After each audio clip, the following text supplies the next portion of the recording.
ఎట్లుండదు మచ్చా గెటప్ప? Super గా set అయింది మావా. అచ్చు గోర్కలాగానే ఉన్నావు. ఇది కానిస్టేబుల్ గెటప్ రా. ఇంతకీ కానిస్టేబుల్ గెటప్ ఎందుకైనా మావా? మా మామని పిల్లని అడిగితే పోలీస్ కి ఇస్తానన్నాడు. అందుకే ఈ గెటప్. గెటప్ వేసినంత మాత్రాన పోలీస్ అని నమ్మేస్తారా మావా? మా మామే కాదు, మీ నాయన కూడా నమ్మేస్తే మీ అక్కడ నాకు పని చేస్తానన్నాడు. సరే మా మామ దగ్గరికి పోదాం. Police అయిపోయినావా?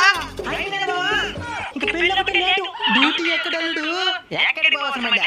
Work from home. Work from home ఇదేమన్నా software job? Work from home చేసేదానిక? లేదు మామా, నన్ను పోలీస్ డిపార్ట్మెంట్ సీక్రెట్ ఏజెంట్ కి సెలెక్ట్ చేసి ఉంటారు. రేపటి నుంచి నేను ఈ డ్రెస్ లో కూడా ఉండను. తొందరలో నన్ను పాకిస్తాన్ కి స్పైగా పంపించబోతారు.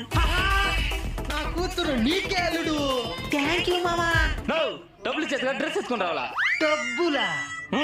అద్దెకి తెచ్చుకున్నాడు ఆ డ్రెస్.